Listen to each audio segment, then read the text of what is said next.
Olá, dando continuidade ao módulo 1 do curso de Criptografia e Segurança de Dados, nós vimos no vídeo anterior a questão da arquitetura x800, que demonstrou que a criptografia tem papel fundamental na segurança de dados, tanto para dados em repouso quanto em trânsito, também como para dados em uso. Naturalmente, quando nós falamos em dado, criptografia em dados em uso, nós temos que ter um suporte maior do sistema operacional para permitir criptografia dos dados que estão em memória.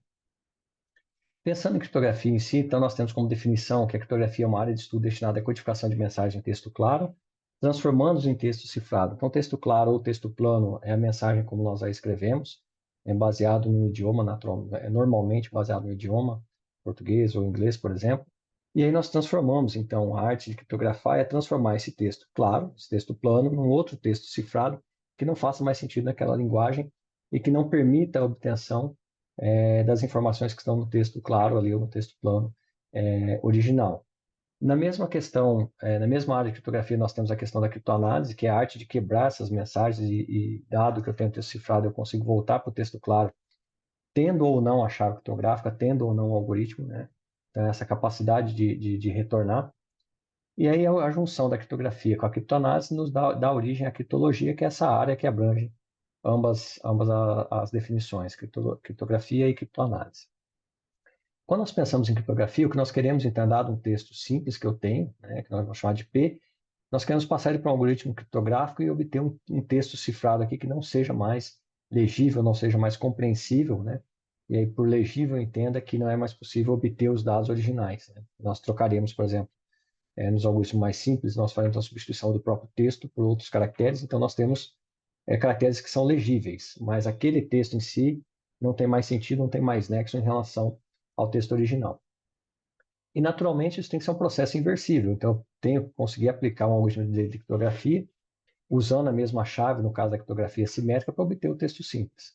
Então, no caso da criptografia simétrica, eu vou utilizar a mesma chave K para criptografar e a mesma chave para decriptografar. Então, essas chaves aqui precisam ser as mesmas. No caso de um algoritmo assimétrico, eu vou ter uma chave aqui utilizada para criptografia, por exemplo, e para decriptografia, uma chave pública para criptografia, ou vice-versa, né? E depende do uso, como nós estamos querendo. Ou seja, a chave que faz uma operação é desfeita por outra chave. Se eu faço pela chave 2, eu vou desfazer com uma outra chave. Por isso que é dita assimétrica. A criptografia ocorre com uma chave e a decriptografia com outra chave.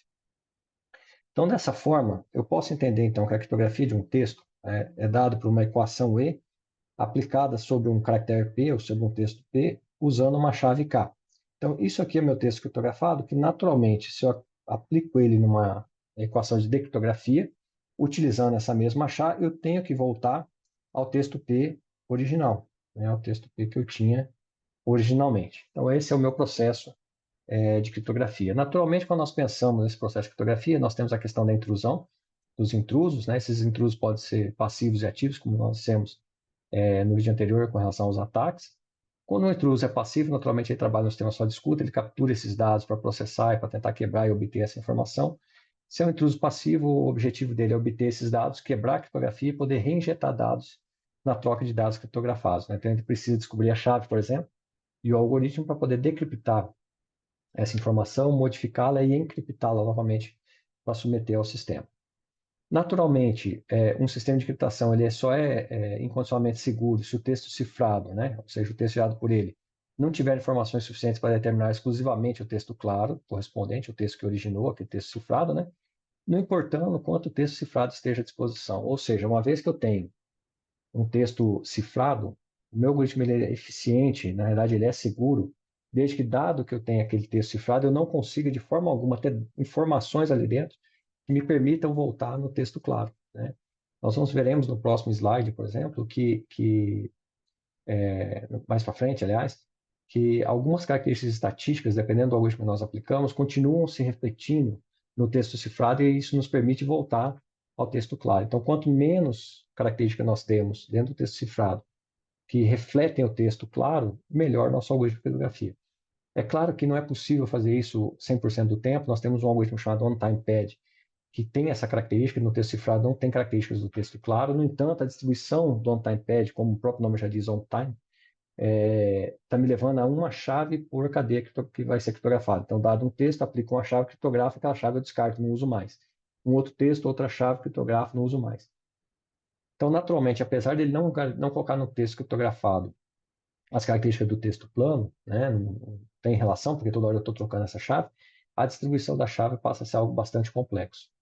Então, quando nós começamos a usar algoritmos de criptografia na prática, o que nós temos que ter em mente? Que nós temos que usar um algoritmo cujo custo para quebrá-lo, né, é maior que o custo da própria informação, seja custo temporal, de tempo ou de custo financeiro. Então, é mais barato, por exemplo, adquirir aquela informação do que o gasto para quebrar, né, o custo para quebrar aquela informação, ou ainda que o tempo de quebra é superior ao tempo em que eu preciso da informação. Então, quando nós aplicamos algoritmos hoje, que tem o tempo de quebra, por exemplo, de 100 anos, 200 anos, 1000 anos, para armazenar informações que eu preciso guardar em sigilo por 5 anos, 10 anos, esses algoritmos se apresentam como eficientes, porque o tempo de quebra é maior que o tempo que eu terei que guardar aquela informação, né? No entanto, nós sabemos que a computação quântica já é uma realidade, não para uso em si, em grande escala, e não para uso comercial, naturalmente, mas já há estudos de implementação de computação quântica, e nós sabemos que a computação quântica acelerará muito tempo a capacidade de processamento de uma máquina, né? Fazendo com que alguns algoritmos hoje, que o custo computacional para quebrá-lo é em torno de 1000 anos ou de 100 anos, vai reduzir algumas décadas ou talvez alguns anos, né?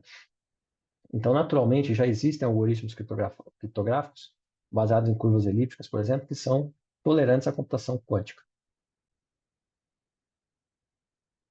Com relação aos tipos de ataques, né, os tipos de ataques realizados por um criptoanalista está vinculado, a sua classificação está vinculada ao tipo de informação que ele possui. No geral, um ataque de criptografia, nós sabemos qual é o algoritmo de encriptação, porque, como nós vimos anteriormente, o importante é que a chave seja segura e o algoritmo seja eficiente, não que ele seja sigiloso. Então, no geral, um atacante ele possui, em todas as técnicas, no geral, ele possui o algoritmo de encriptação. E aí eu tenho a classificação de apenas texto cifrado, quando o atacante tem acesso apenas ao texto cifrado, ou o criptoanalista tem acesso apenas ao texto cifrado, o que torna bastante complexo retornar o texto claro, porque nós só temos textos que são cifrados, e aí não temos a capacidade, por exemplo, de dizer qual é a linguagem que aquela mensagem foi escrita, né? Qual é a língua, se é português, inglês, francês, assim por diante. Então fica difícil aplicar dados estatísticos. Nós precisamos de mais informação, buscar mais informações para tentar voltar ao texto claro. Nós podemos ter um texto claro que é conhecido, né? Ou seja, nós temos alguns textos, nós temos o texto cifrado e temos alguns textos claros também que foram produzidos por essa chave que nós também conhecemos, mas nós não escolhemos esse texto. Esses textos foram obtidos de alguma forma. Então, nós temos o texto claro e o texto cifrado, mas esse texto claro, nós não escolhemos as palavras, especificamente as letras, para obter o texto cifrado. Então, facilita bastante em relação ao modelo anterior, onde eu tinha apenas o texto cifrado, mas ainda é bastante complexo, porque eu preciso tentar achar a relação do texto cifrado com o texto claro, sem poder manipular os caracteres daquele texto claro. E aí existe o texto claro escolhido, o texto cifrado escolhido, que são complementares, né? O texto claro escolhido, eu tenho o texto cifrado de textos que eu escolhi, ou de partes de texto que eu escolhi, não necessariamente todas as mensagens que eu tenho foram escolhidas, mas tem textos que eu escolhi para criptografar, então eu tenho essa relação do que foi escolhido. Então eu posso, por exemplo, aplicar algumas técnicas numa mensagem, retirar a letra A, por exemplo, para ver se qual que é a letra que mais aparece fora essa mensagem com a letra A, para tentar ir criando uma outra relação de estatística, por exemplo. E aí, por último, nós temos o texto escolhido, em que nós temos tanto o texto claro escolhido, como parte do texto cifrado escolhido. Então, dado que eu tenho um texto cifrado, e eu estou estudando aquele texto cifrado, eu tenho também o texto claro daquele texto cifrado. Então, fica mais fácil de eu fazer o encadeamento, né?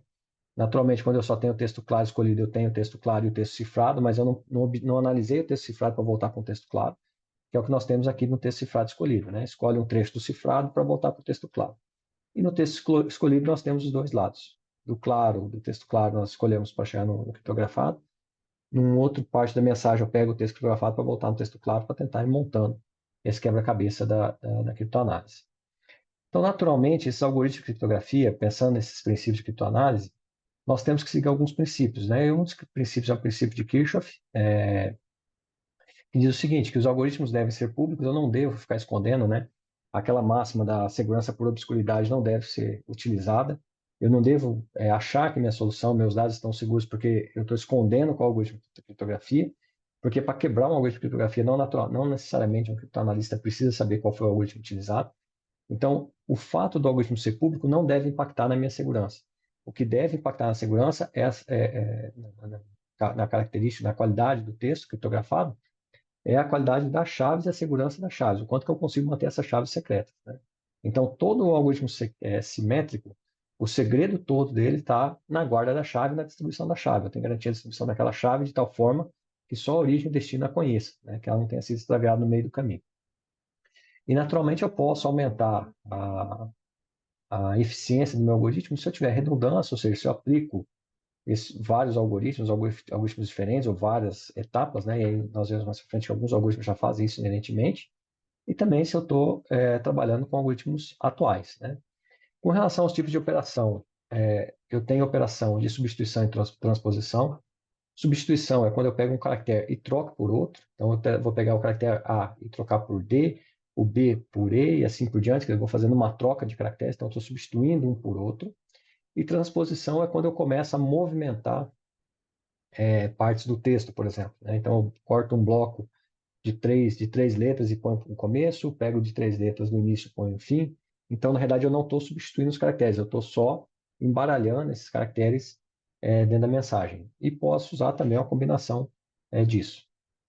Como eu já disse anteriormente, com relação ao número de chaves simétrico, eu tenho a mesma chave para criptografar e para descriptografar, e no assimétrico eu tenho chaves diferentes. Eu criptografo com uma chave e decripto com outra chave, né? E o modo de processamento, eu posso trabalhar isso com forma de fluxo ou em forma de bloco. Quando nós trabalhamos com texto, então eu tenho uma sequência de caracteres, uma string, né? No geral, nós trabalhamos com fluxo, ou seja, conforme o texto vai, eu vou andando no texto, eu vou fazer as substituições, por exemplo, e criptografando esse texto num fluxo, né? Num fluxo de caracteres. Se eu estou trabalhando com um arquivo, por exemplo, um sistema binário, né? Eu pego aquele arquivo, recorto um bloco de 4K, por exemplo, de 4 bytes, dependendo do algoritmo que eu estou trabalhando, e faço a criptografia daquele bloco, pego um próximo bloco, independentemente do que aquilo significa, né? Se são bits, se são caracteres ou o que que é aquilo. Eu vou pegando sempre um bloco e fazendo mudança. É claro que nesses algoritmos, nesse modo de processamento, eu posso reaproveitar a criptografia de um bloco em outro. Então, por exemplo, pego o primeiro bloco, faço a criptografia, parte dessa criptografia desse bloco eu uso como chave da próxima criptografia do próximo bloco e vou fazendo esse encadeamento. De tal forma que eu vou injetando a criptografia de um bloco dentro de outro, dificultando um pouco a detecção a quebra, né, desse algoritmo. Então, falando agora especificamente em cifras simétricas, quando nós pensamos em técnicas de substituição, e aí nós veremos depois a de transposição, mas pensando especificamente em técnicas de substituição, onde eu estou trocando um caractere por outro, naturalmente, a primeira análise que nos leva à quebra desses algoritmos, né? Por isso que eu disse que, pelo princípio, o algoritmo pode ser público, não tem problema nenhum, porque a chave é que tem que ser segura e o algoritmo tem que ser consistente, né?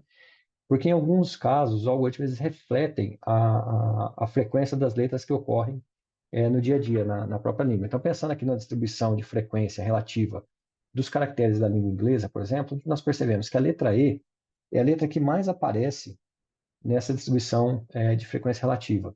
Da mesma forma, a letra T é a segunda letra que mais aparece no vocabulário inglês, nas palavras, né, no vocabulário em si.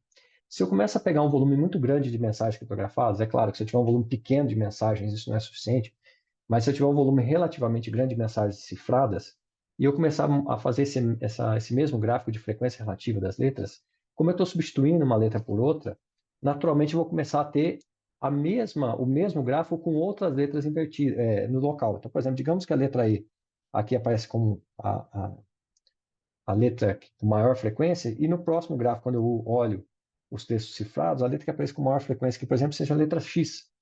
Então, eu, como criptoanalista, o que eu posso pensar? Olha, então essa letra X provavelmente representa a letra E nesse algoritmo criptográfico, né? A letra T, por exemplo, digamos que ela foi convertida para a letra A. Então, eu vou ter aqui a correlação de T com A. Naturalmente, pode acontecer em algum momento, por exemplo, pegar a letra H aqui, por exemplo, e ela ser convertida, por exemplo, a letra Y na realidade, né, seja essa a substituição, mas eu detectei aqui no meu diagrama de frequência ativa que era a letra W. Então, nessa análise, eu vou conseguir observar algumas frequências, aí depende do algoritmo, naturalmente, algumas frequências que casam, que dão match, e outras que não dão match. Mas eu também não sei exatamente quais estão dando certo, quais não estão dando certo, até eu ter uma distribuição relativamente grande disso aqui.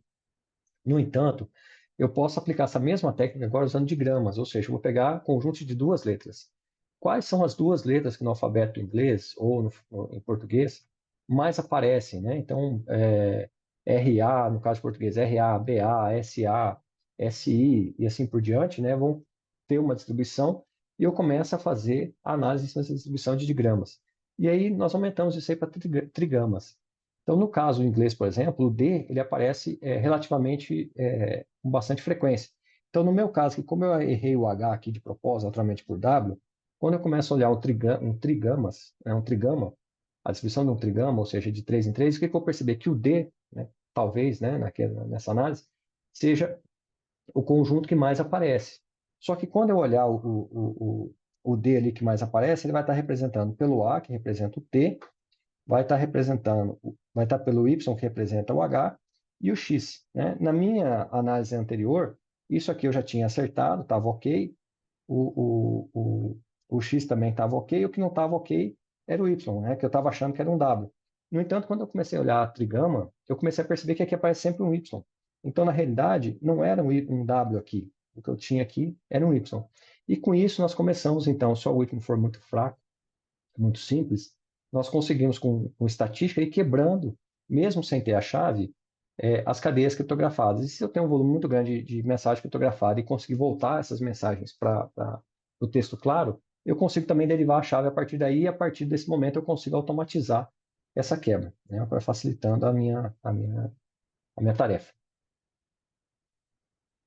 Então, naturalmente, quando nós começamos a pensar em quais algoritmos nós devemos usar, nós vamos olhar a resiliência desse algoritmo, né? Então, se nós fizermos aqui essa mesma distribuição, né, só que normalizada, ou seja, a letra que mais aparece, que no nosso caso aqui é a letra E, né, que aparece 12% das vezes, colocar isso aqui como 1, e a letra que menos aparece, né, inserir lá perto de zero, nós teremos essa distribuição aqui, no geral, das letras, né? Então, aqui o E é o que mais aparece, depois vai vindo, né, para o T, para o H, para o E, e assim por diante, né? De acordo com o que nós temos aqui, né? Então, teria o E no início, depois teríamos o T, e assim por diante. Quando nós começamos a aplicar uma cifra simples, né, para uma cifra de César, o que vai acontecer? Nós vamos ter essa mesma distribuição. Por mais que eu estou trocando as letras de lugar, quando eu olho o texto cifrado, eu continuo tendo essa mesma frequência. Então, não tenho, né, a cifra de César nós vemos daqui a pouco, mas nós já sabemos, né, aquela que substitui uma letra por outra, né? Então, A por uma letra que está 3 posições à frente, B por 3 posições à frente. Então, por mais que eu estou fazendo essa substituição, no texto cifrado eu continuo tendo essa característica, a mesma distribuição. Então, se o A era o que mais aparecia, aqui a letra que eu substituí foi pela letra D, a D é que mais vai aparecer. Então, eu vou continuar tendo essa mesma distribuição. Então, é um algoritmo bastante simples, um algoritmo bastante fácil de quebrar. Quando eu olho uma cifra do tipo Playfair, essa sigla já faz criptografia baseada em duas letras por vez, né? Ela não criptografa uma só, não substitui uma só, ela substitui duas letras por vez.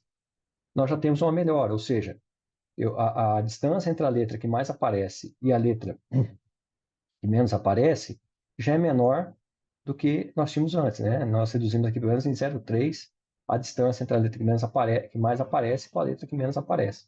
Se nós olhamos uma cifra de Vigener, por exemplo, a distância diminui mais ainda, né? Porque olha, observe que a letra que menos aparece ela já tem um índice aqui de 0,2, a que mais aparece já tem um índice aqui de 5,5, então nós temos uma distância só de 0,3 entre ambas, né? É uma distância bem mais difícil de conseguir fazer essa quebra, vou precisar ter muito mais trabalho para fazer essa quebra. E aí, naturalmente, se eu tenho uma cifra polialfabética aleatória, como um on-time pad, ou seja, eu tenho uma chave do mesmo tamanho da cadeia e cada vez que eu uso que eu vou encriptar um texto, eu troco essa chave.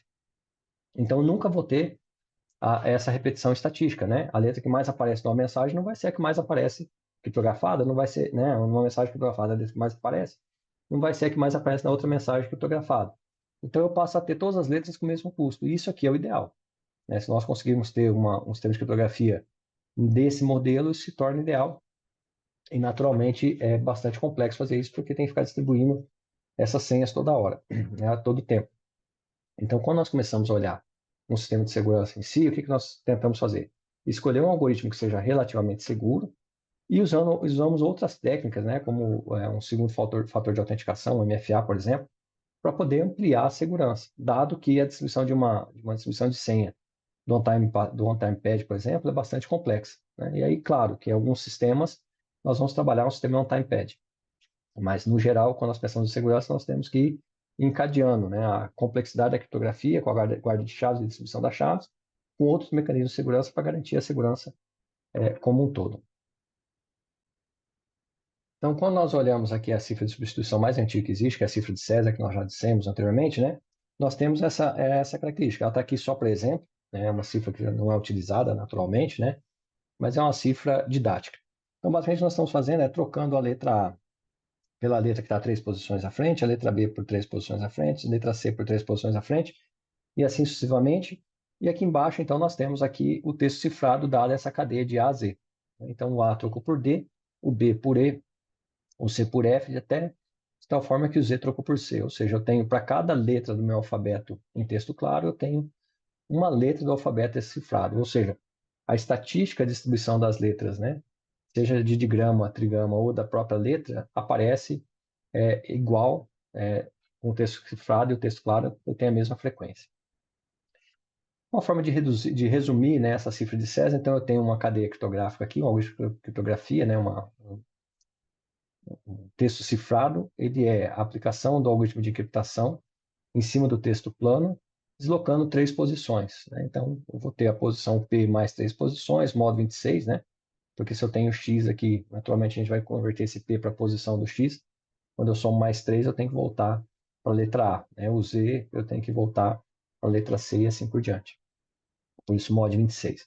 Então, o algoritmo geral da cifra de César é uma cadeia criptografada, eu aplico um algoritmo em cima de um texto claro em K, com deslocamento de K posições. Então, P mais K, mod 26, e a decriptografia é o inverso, né? O texto criptografado menos K posições, mod 26, eu volto para o texto plano. Naturalmente, é uma cifra bastante simples de substituição, mas ela está aqui para fins didáticos. Quando nós pensamos na cifra de César, e aí por que ela é bastante simples, né? Porque eu tenho só 25 chaves de deslocamento previsto. Eu não tenho um deslocamento relativamente grande dessas chaves ou deslocamentos que oscilam, né? Então, para quebrar, desde que eu saiba que está usando a cifra de César, mesmo sem ter a chave, o que eu preciso fazer?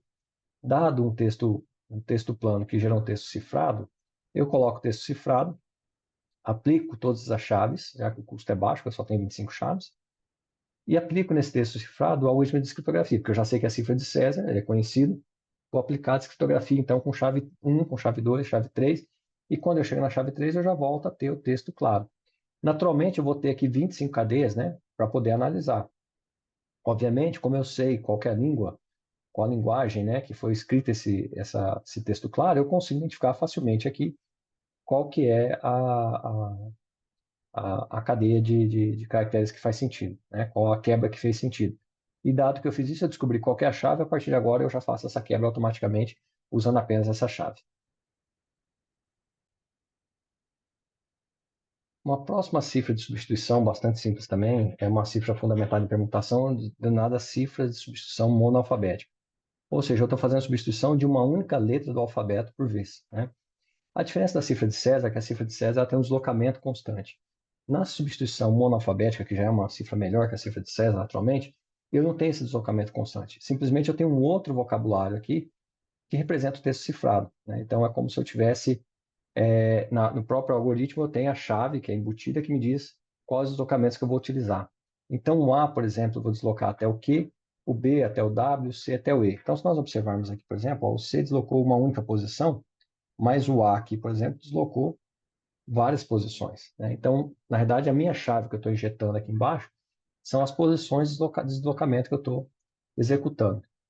Então, nesse sistema aqui de cifra monoalfabética, dado que eu tenho um texto simples, por exemplo, o FMT, eu vou ter o U virando a letra E, né? A correspondência à letra U, perdão, virando a letra X, o correspondente, né?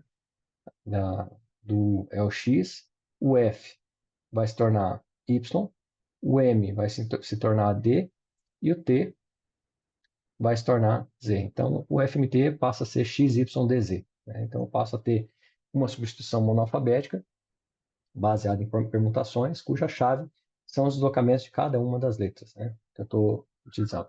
Naturalmente, eu tenho uma facilidade para quebrar também, porque por mais que eu esteja fazendo substituição aqui, o A sempre vai ser substituído pelo W, né? Perdão, aqui o A vai ser substituído pelo Q, né? Eu coloquei errado aqui, ó.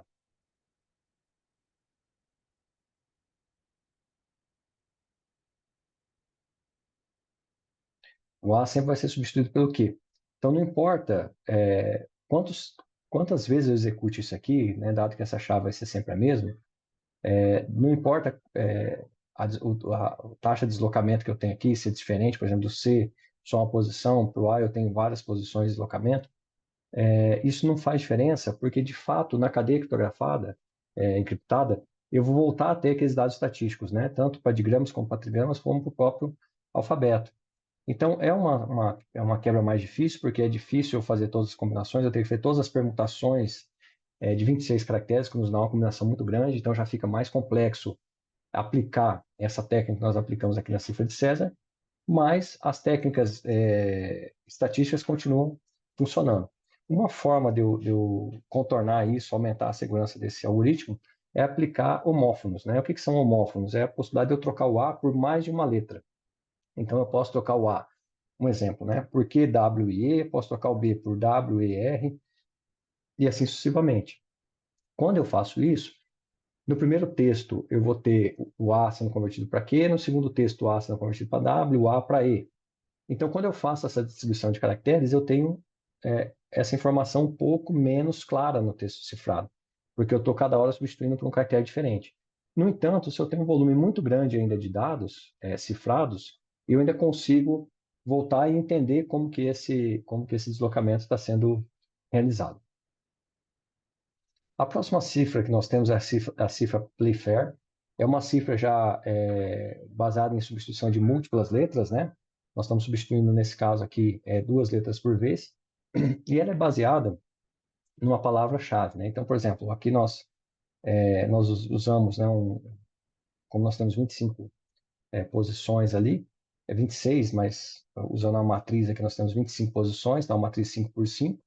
Nós colocamos uma palavra que é a chave criptográfica, então naturalmente, essa chave criptográfica faz parte dos caracteres do próprio alfabeto, então nós colocamos aqui Monarch, e aí nós distribuímos as próximas letras aqui nas posições que restam. Como o A eu já distribuí aqui, eu vou começar pelo B, o C já foi, então vai aparecer o D, o E, o F, o G, o H nós já usamos aqui, o I e o J nós estamos colocando na mesma posição, porque são só 25, nós temos 26 letras, K, e assim sucessivamente, vai distribuindo as letras nessa matriz, né?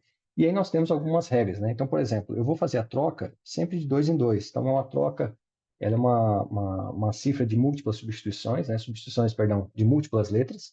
Então, ela troca duas, nesse caso, trocando duas letras por vez. E essas letras vão ser substituídas com base nessa tabela. Então, quando nós olhamos aqui U e o F, o U está aqui e o F está nessa posição. Então, o U vai ser trocado pelo caractere que está na mesma coluna de F, e F vai ser trocado pelo caractere que está na mesma coluna do U. Então, o U se transforma em V e o F se transforma em E. Da mesma forma, deixa eu trocar de cor aqui, o M, o M e o T, né, estão aqui. Então, eu vou trocar o T pela letra que está na mesma coluna de T e vou trocar o T pela letra que está na mesma coluna de M. Então, vai virar R e L, né? E aí eu passo, então, a ter a cifra, o texto cifrado.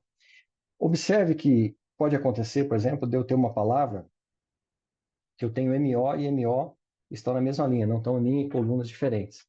Então, nesse caso, o que eu faço? Eu desloco em uma posição. Então, o O vai se tornar A e o M vai se tornar, perdão, o O vai se tornar N e o M vai se tornar o O, e assim sucessivamente. Se eu tenho palavras, né, letras que estão na mesma coluna, eu desloco para baixo.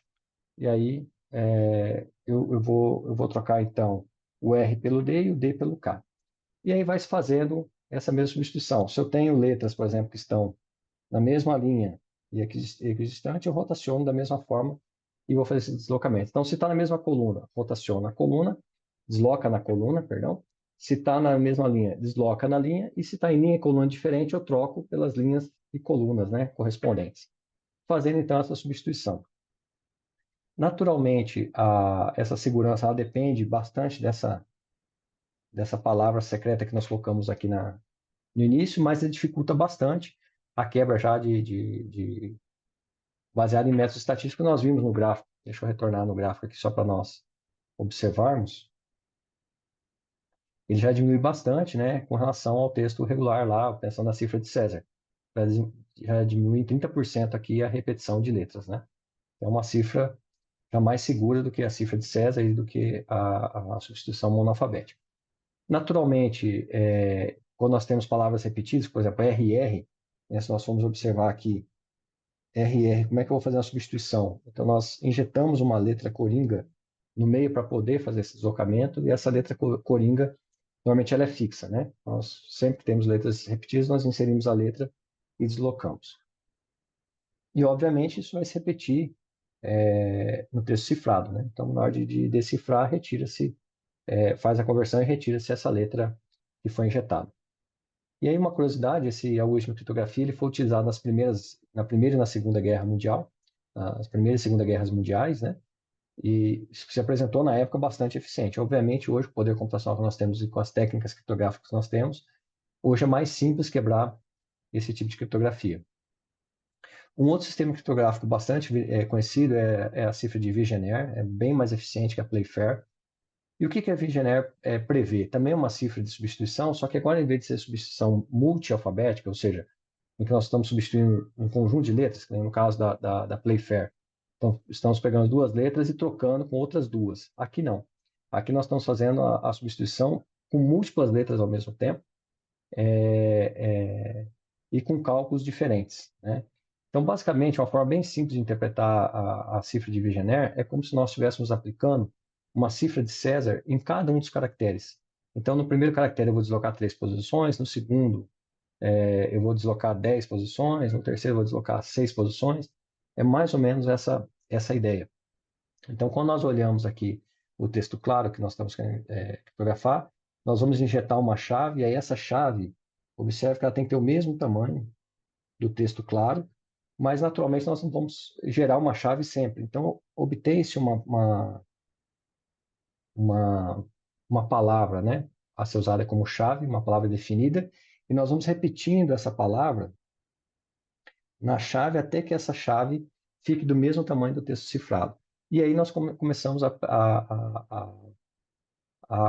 aplicar deslocamentos. Então, o W, por exemplo, vai deslocar 4 posições, o E aqui vai deslocar 5 posições, o A vai deslocar 3 posições, e assim sucessivamente.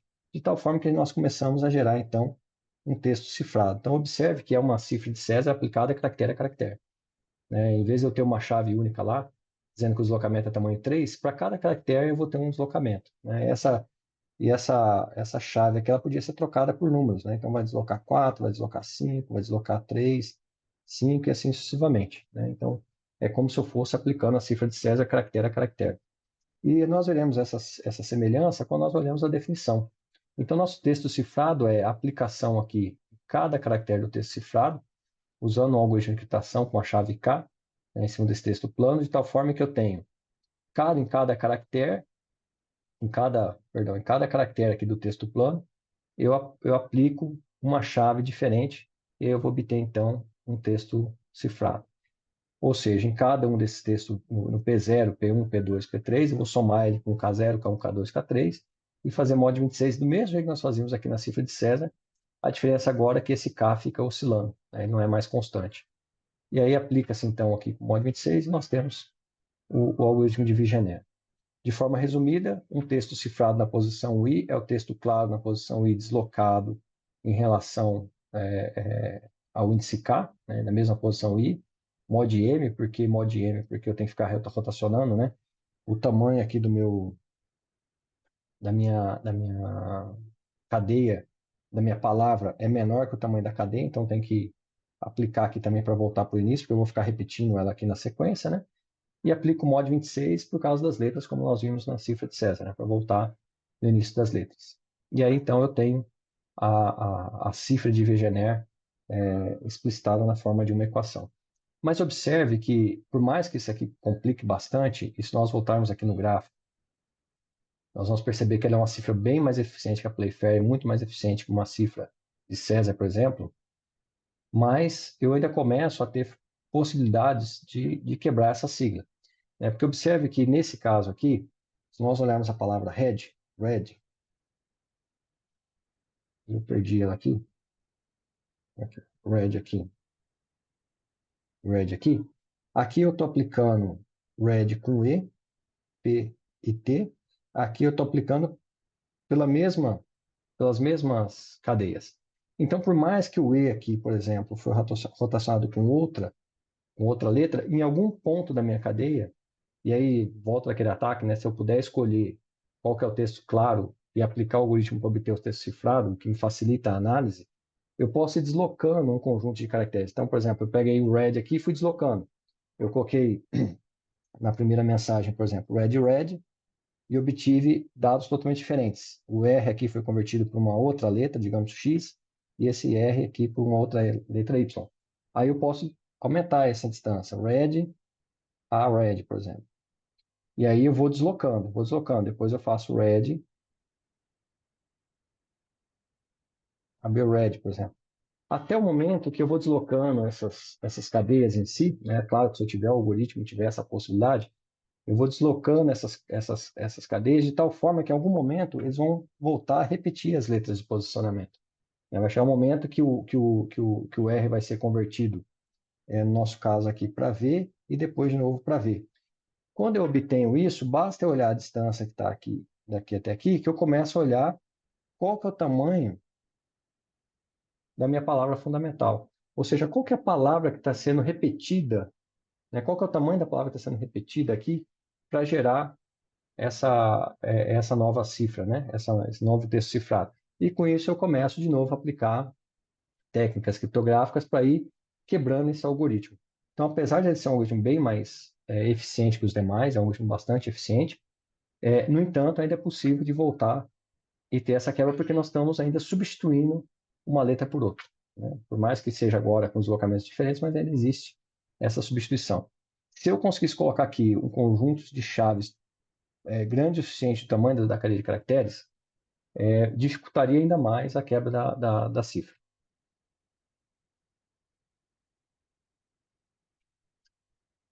Então, naturalmente, como eu disse, né, se eu colocar uma chave grande, dificultaria. Então, existe uma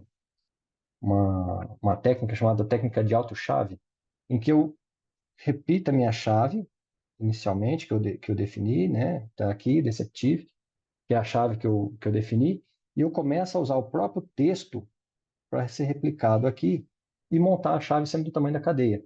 De tal forma que eu vou reduzir ainda mais aquela frequência de digrama e trigama. Né? Eu começo a reduzir porque eu estou deixando as chaves agora sempre do mesmo tamanho da cadeia. Então não vai acontecer, por exemplo, desse red aqui, mesmo locado em relação ao próximo, e eu sei, né, sabia no caso anterior qual era a distância, eu sempre vou começar a ter agora informações distintas, né? Eu converti aqui, por exemplo, para V, aqui eu já converti, se não me engano, para o I. Então, como eu estou trocando as cadeias agora, e aí se eu jogo uma nova frase, né, uma nova mensagem aqui, eu vou começar com Deceptive novamente, mas eu vou ter outra chave diferente aqui complementando, né? E essa chave é parte da própria mensagem. Então, isso vai dificultando a quebra da cadeia, né? Então, aqui, como eu disse, substituiu a chave, um trecho da chave, até complementar o tamanho do texto claro com o próprio texto. E aí isso dificulta bastante, porque conforme o texto, né, os textos oscilam de tamanho, então a chave aqui também vai oscilando de tamanho, ela vai trocando as cadeias, o que vai gerando texto criptográfico bastante mais complexo. E aí nós temos uma cifra de Vernon, que é uma cifra que foi usada no sistema de telefonia, ele foi criado no sistema de telefonia da TIT, em que faz algo parecido com a cifra de Vigener, só que aplicando uma operação XOR bit a bit, né? XOR bit a bit. Então, para cada texto plano, para cada bit do texto plano, eu aplico um XOR com esse deslocamento. e aí eu vou tendo, então, um texto cifrado, né? Então, tem essa mesma característica, e é claro, né, que eu tenho que fazer essas operações agora mais ainda, já que eu estou fazendo bit a bit com chaves grandes, né? Quanto maior a minha chave, se essa chave puder ser do tamanho da cadeia, melhor ainda. Esse algoritmo ele é um pouco mais eficiente que o do Vigener, né, porque ele faz isso bit a bit, então ele transforma, como eu faço isso bit a bit, você reduz ainda mais a estatística de aparecimento dos caracteres naquela distribuição. Então, da mesma forma que eu tenho texto claro, né, faço um gerador de fluxo de bits aqui de chaves, então eu tenho uma chave que está sendo gerada bit a bit aqui, vou fazendo XOR e vou tendo texto cifrado. Tenho um algoritmo de criptografia, vou fazendo o mesmo gerador de fluxo de bits aqui, eu tenho texto claro. E aí, então, nós chegamos na chave criptográfica mais eficiente, que é o OnTimePad. É o sistema mais eficiente de criptografia, de fato, ele não representa no texto cifrado nenhuma equivalência com o texto plano, porque para cada texto cifrado que nós vamos gerar, eu utilizo uma chave diferente que seja do mesmo tamanho do texto plano, né? Então eu acabo tendo para cada texto cifrado para cada texto plano, perdão, eu tenho uma nova combinação de chave que gera um novo sistema cifrado. Então, naturalmente, se eu estou usando para cada para cada mensagem criptográfica, estou usando uma chave diferente. Uma vez que eu uso essa chave, eu tenho que descartar essa chave e pegar uma nova chave, né? Então, obviamente, é possível observar que a dificuldade do OnTimePad é a quantidade de chaves que eu estou gerando, quer dizer, eu tenho que gerar esse volume todo, eu tenho que guardar esse volume todo de chaves para cada mensagem que eu estou trafegando, e eu ainda tenho que compartilhar essa chave, que já que o meu algoritmo é simétrico, eu ainda tenho que compartilhar essa chave com o meu destino.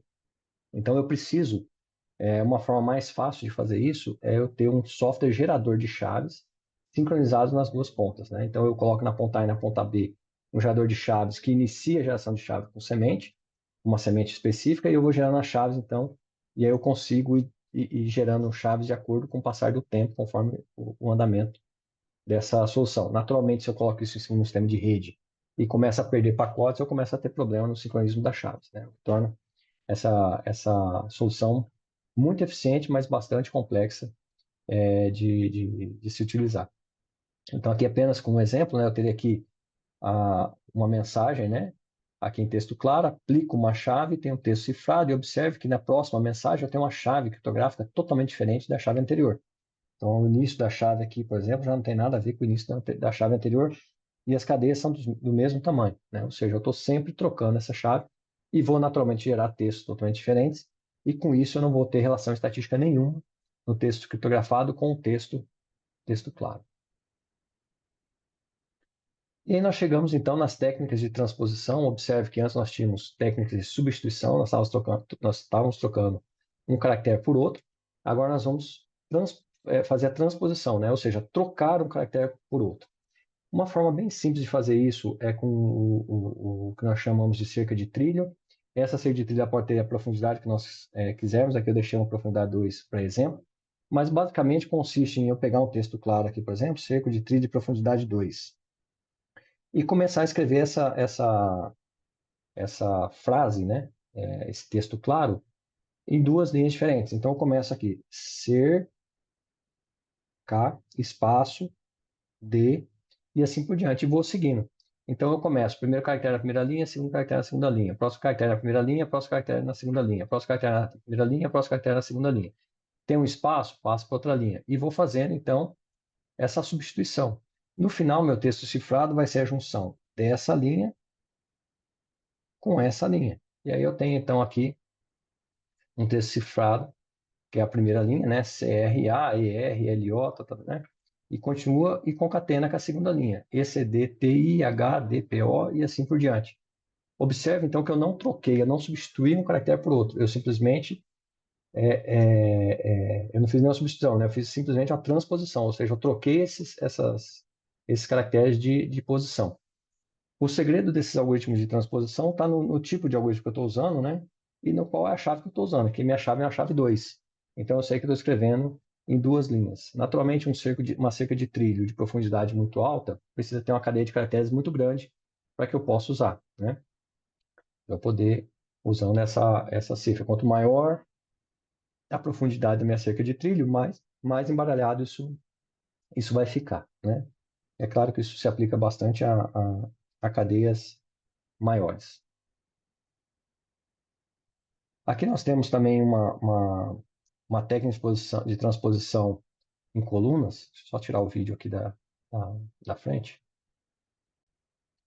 Essa técnica de transposição de colunas, ela consiste em trocar as colunas de uma frase. Então, eu crio aqui uma matriz, aqui no nosso caso, né, para o texto claro, uma matriz de sete colunas, e escrevo o texto claro aqui, né? Então, ataque, postponed until 2 a.m., né? Então, vou atrasar aqui o ataque até as 2 da manhã. Escrevo essa frase aqui dentro dessa matriz. E aí a minha chave é a indicação de qual coluna é a primeira. Então, qual coluna que eu vou escrever primeiro? A coluna 1. Então, meu texto aqui vai ficar TTNA, porque é a escrita da coluna 1. Depois, eu vou seguir a coluna 2. Então, vai ficar APTM. Depois, eu vou escrever a coluna 3. Depois, eu vou escrever a coluna 4, a 5, a 6 e a 7.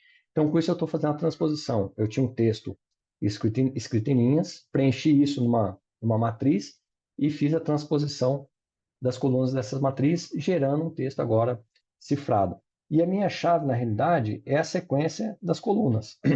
Então, se eu tenho essa chave aqui, por exemplo, eu vou ter uma combinação. Se eu tenho uma outra, por exemplo, que faz uma sequência diferente, por exemplo, né, aqui complementar 1, 2, 3, 4, 5, 7, 6, por exemplo, eu vou ter uma outra mensagem criptográfica. Então, conforme eu vou trocando a chave, eu vou trocando a ordem das colunas, escrita das colunas, e vou trocando aqui, então, a transposição. Observe que as técnicas de transposição são mais complexas de serem quebradas que as técnicas de substituição, porque os algoritmos aqui, se nós formos analisar, eles continuam, as letras continuam aparecendo na mesma frequência, mas eu já não consigo achar as posições, porque depende da frase e a transposição das colunas vão rotacionando, essas letras elas vão parando em posições diferentes. Então não está mais vinculado a uma substituição. Não adianta eu fazer uma análise de repetição de caracteres, porque os caracteres continuam aqui, eles não foram substituídos, eles só foram modificados. Temos que usar, então, outras técnicas para tentar quebrar esse tipo de criptografia.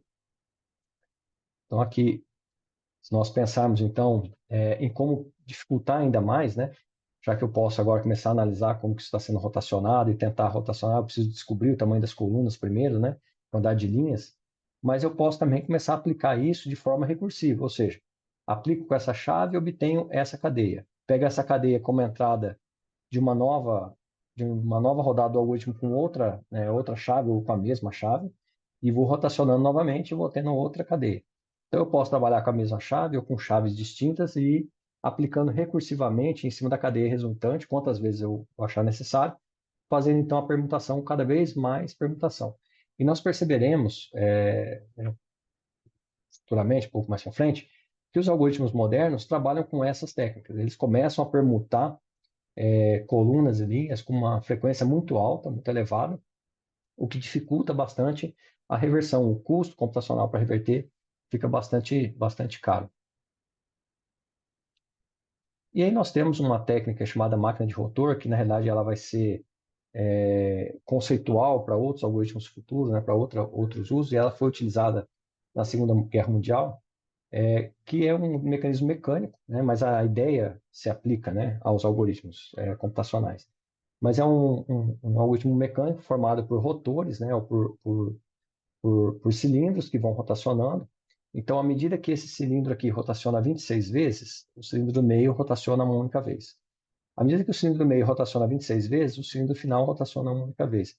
De tal forma que eu começo a ter amarras. Então, por exemplo, o caractere A, entrou o caractere A aqui, eu vou converter na posição 26, que vai entrar no segundo cilindro na posição 7 e vai sair na posição 20 do terceiro cilindro, e aí vai sair aqui então na letra E. Então o A entrou em 24, perdão, aqui ficou na frente, eu segui errado aqui. O A entrou em 24 e saiu aqui na posição 24, perdão, do cilindro B. O cilindro B, a posição 24, está aqui entrando na 18 do cilindro C, e o 18 saindo aqui. Então, essa letra A foi convertida para a letra B nesse momento. No entanto, assim que essa letra A entra aqui, esse cilindro rotaciona. O primeiro cilindro rotaciona, obtendo essa configuração. Então, a próxima letra que entrar aqui, por exemplo, vai entrar agora com o código 23, que vai sair aqui na posição 20 do segundo cilindro, que vai sair na posição 1 do último cilindro, que vai ser convertido para Y. Então, se eu injeto um A novamente, aqui, na segunda, eu vou ter uma conversão para Y. Então, o primeiro A virou a letra B e o próximo A virou Y. Então, apesar de parecer uma substituição, na realidade, nós estamos fazendo uma rotação com todo o alfabeto, né? Com toda a cadeia. Então, eu injeto a cadeia no rotor, olho o mapeamento do outro lado, rotaciono o rotor, injeto a cadeia e vou fazendo essas transposições baseadas nessa máquina de rotor, que vai dar um cenário similar, um comportamento similar, a ficar aplicando essas técnicas recursivas aqui. Né? A diferença é que aqui eu estou aplicando sempre com a mesma chave, e quando eu olho o rotor, como ele vai rodando com rotações diferentes, eu preciso rotacionar 26 vezes o primeiro para rotacionar uma vez o segundo, eu começo a ter uma combinação gigantesca de chaves aqui, né? Como se eu estivesse aplicando aqui uma chave, aqui eu já estou aplicando uma segunda chave, depois uma terceira chave, uma quarta chave, estou aplicando N chaves, né? Então, o conjunto de chaves aqui é muito grande para desfazer esse sistema de criptografia. E observe que são sistemas utilizados em 1939 a 1945, né? Então, eles já foram utilizados há bastante tempo, apesar de, se nós olharmos, não são tão antigos assim, né? E aí, finalmente, indo para o último tópico desse vídeo, falando um pouco de esteganografia. Esteganografia não é, de fato, uma técnica de criptografia de chave simétrica, não é uma criptografia em si. Utiliza a ideia de chaves simétricas, porque eu preciso saber quais posições que eu estou usando, qual o algoritmo que eu estou aplicando, né? Mas quando nós falamos em esteganografia, esteganografia consiste na arte de esconder alguma informação em uma imagem, ou em vídeo, ou em protocolo, ou um conjunto de dados que está trafegando. Então, nós pegamos uma imagem, por exemplo, e aí no RGB daquela imagem, nós sabemos que a imagem tem pixels, por exemplo, então em todos os pixels múltiplos de 2, eu reduzo o RGB, por exemplo, em uma posição. E vou fazendo a troca, então, de informação baseada nessa possibilidade de redução. Então, com isso, nós ainda temos a imagem original. Quando nós olhamos a imagem com a informação escondida, ela se apresenta ainda igual uma imagem original. Eu não consigo enxergar esses dados, porque esses dados estão escondidos. E aí, aplicando o algoritmo inverso, nós conseguimos tirar os dados, então, daquela imagem. Com isso, nós conseguimos trafegar dados que não estão criptografados, mas estão escondidos num outro meio entre a origem e o destino. É claro que nós usamos essa técnica de esteganografia, ela é utilizada para a ocultação de cargas maliciosas em arquivos digitais. Então, quando nós baixamos um arquivo PDF, por exemplo, dentro desse PDF, existem códigos maliciosos embutidos. Nós estamos vendo um arquivo PDF regular, mas tem código embutido ali, ou está passando uma informação, ou quando esse arquivo sai da máquina da pessoa, sai com um conjunto de dados que está sendo vazado. Então, essa filtração de dados, eu posso tanto ocultar carga como exfiltrar dados assim. Então, imagine protocolos, né? Eu estou com uma requisição HTTP regular para um site e, ao mesmo tempo, tem um sistema malicioso usando aquilo ali para exfiltrar dados, né? Então, dado uma requisição regular, e que eu não fique snifando e analisando aquilo constantemente, está indo um conjunto de dados que não deveria ir, né? E aí, finalmente, o malwares, então, né, que é a junção de malware com advertisement, ou seja, é a injeção, é a transmissão de um malware ocultado em uma campanha de marketing, por exemplo, num pop-up, e alguma informação que está vindo junto com aquele dado que nós estamos utilizando, então, estamos baixando. Então, com isso, nós chegamos ao final desse vídeo, onde nós vimos o início da parte de criptografia simétrica, a parte fundamentais, os algoritmos fundamentais para essa criptografia, e aguardo vocês no próximo vídeo.